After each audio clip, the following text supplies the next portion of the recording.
has to fit in the context window. That's where it goes. So it passes the context window, your prompt, we'll talk about other things, goes to the LM, and the LM passes its response back in the context window, and it gives it back to you. So let's talk about the kinds of things that go into the context window, because this is what, all the advancements you've seen recently, it's all because of the context window. Here's how it works. So let's look at the first thing that goes in there. It's your prompt. Whatever you type in, it's got to go to the context window, because anything we want the LM to know has to go to the context window. That's an easy one. Next is the archive. The chat history, long-term memories, anything that sort of it needs to know in order to kind of answer your current prompt, we put in the context window. Next up, resources. Let's say we're asking the AI to analyze a PDF, or take a look at a spreadsheet, or look at an image and tell us what's in the image. All of those are examples of resources. Where do the resources go? Where everything else has to go is in that context window.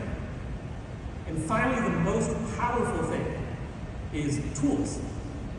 We can give the LM access to tools, like internet access through a browser, access to a database, access to APIs with third-party systems. And this is how the LM is able to break beyond those limitations that it's historically had. Okay, so in the context window, prompt, archive, resources, tools. That's a lot, so I made up a simple acronym called PART. Now, word of warning, never spell the word part backwards. It's a trap. Thank you. Now, some of you are wondering if I maybe started with that Star Wars themed dad joke first and then backed my way in to the part acronym and came up with all that stuff. The answer, truthfully, is yes. Yes, I did. And it was totally worth it. All right.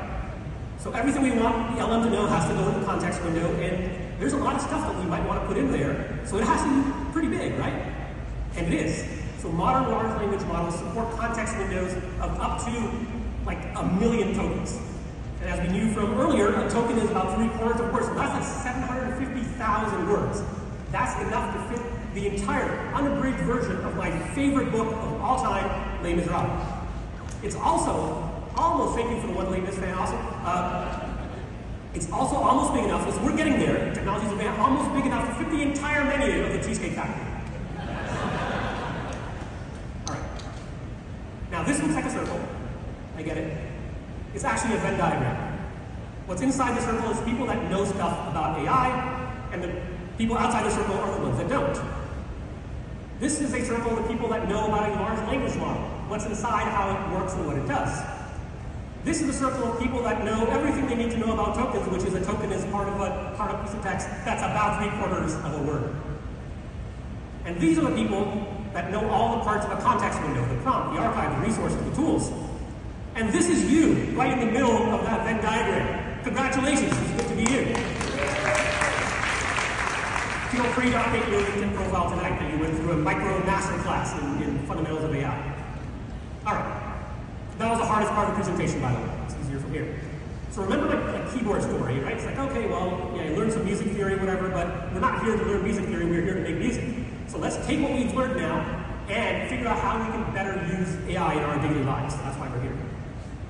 Now, the very first thing, before we jump into that, is you have to accept this.